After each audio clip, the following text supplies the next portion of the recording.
तर हाय सगळ्यांना, good morning. दुसरा हेड्याव असं बनवायचं कारण आहे तर आईचं तर रोजचंच काम तिचं चालूच आहे.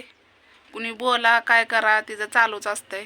देवपूजा ही करून मस्तपैकी हळदी कुंकू म्हणजे तिचं रोजचंच आहे, असं नवीन नाही काही. तर आई मला म्हणत होती की कुणी कुणी मदत केली, म्हणजे आशीर्वाद देत होती आई की बया खरंच ग या दुनियात हाय ती चांगली लोक, अशी आई म्हणत होती. तर आई तुला काय म्हणायचं बोल. काय म्हणायचं, या हाल आहेत यांचं म्हणून साऱ्यांनी मदत करायची ना. मग आईचं म्हणणं असं आहे की साऱ्यांनी मदत केली. आई मदत आपल्याला ज्यांनी करायची त्यांनी केली. मदत केली म्हणजे आपण त्या मदतीने आपण काहीतरी आणू शकतो, त्यांच्या म्हणजे कायमची आठवण राहील. तर दोन ताईंनी, एक स्वप्नाली ताई, त्यांना विचारलं, त्यांनी पटकन नाव सांगितलं म्हणून माझ्या ध्यानात राहिलं.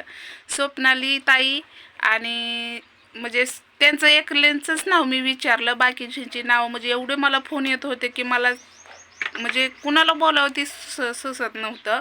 म्हणून मी त्या ताईंलाच फक्त विचारलं, कारण त्या ताईंचं पण लहान बाळ आहे आणि त्या बाळाचं म्हणजे जेवण साईडला ठेवून त्यांनी माझ्यासाठी मदत केली. तर ताई तुम्हाला खूप खूप खूप खूप आशीर्वाद माझ्याकडून, माझ्या परिवाराकडून. आणि म्हणजे त्या ताईंचं फक्त नाव मला माहिती आहे, स्वप्नाली ताई. आणि एक दादा आहे, त्यांचं नावच विचारायचं राहिलं तर काय बात नाही, नंतर करतीलच आपल्याला फोन, आपण नाहीतर आपण त्यांना करू. तर नाव मी विचारलंच, त्यांची नाव मी हळूहळू सांगणारच आहे. फक्त मला एका ताईंचं नाव माहिती आहे.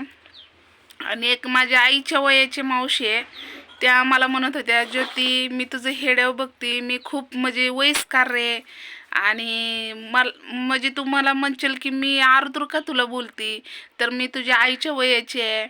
तर हा मावशी, तुम्ही माझ्या मला बोलण्याहूनच कळलं तुम्ही माझ्या आईच्या वयाचं आहे. तर तुम्ही म्हणजे माझ्या आईच्या वयाचे लोक माझं हेडव बघतात म्हणलं मला खूप अभिमान वाटला. तर असंच आपल्या अन्वीचा पण हेडव बघत जावं, कारण हे आपल्या अन्वीसाठीच मी हे सगळ्या गोष्टी केलेल्या आहेत त्या, आणि अन्वीसाठीच घराचं पण चाललेलं आहे. आणि अन्वीला स्वतःच्या पायावर उभा करायचं आहे आपल्याला. तर ते हळूहळू होईलच, पण आता सध्या घराची खूप गरज आहे. का तर अन्वीला मी कुठं घेऊन जाऊ शकत नाही, आणि कुणाची इथं गेलं तरी फक्त काय म्हणजे तुम्ही समजू शकताय, आणि मी अशा बाळाला घेऊन कुणाच्या इथं जाऊ शकत नाही. मी वाईंदाळी दीक्षा म्हणायची, जुतीच म्हणली. बघा आई सांगते म्हणजे मी मी कुठं खोटं बोलत नाही, आणि मला खोटं बोलायला बिलकुल आवडत नाही. जे आहे ते आपली परिस्थिती सांगायचं आहे. तर आमची आई काल लय ओरडली, म्हणजे घाबरून गेली. आता अन्वीला कसं न्यायचं, म्हणजे दीक्षा शाळेत होती आणि तिला आरडायचं कळलं नाही, म्हणजे वाळवट आली. म्हणजे तुम्ही बघा मागच्या हेड्यामध्ये जाऊन की कोपटावरला कागद उडवू शकला, म्हणजे मग हे पत्रक का नाही उडू शकणार. घरात जर शिरले असती तर केवढ्यात पडली असती. मग म्हणून मला असं खूप घराची गरज आहे. आणि अजून एक दादा आहेत, पुण्याचे आहेत, त्यांचं पण बाळ अन्वीसारखंच आहे, पण त्या बाळाला ऐकू येत नाही.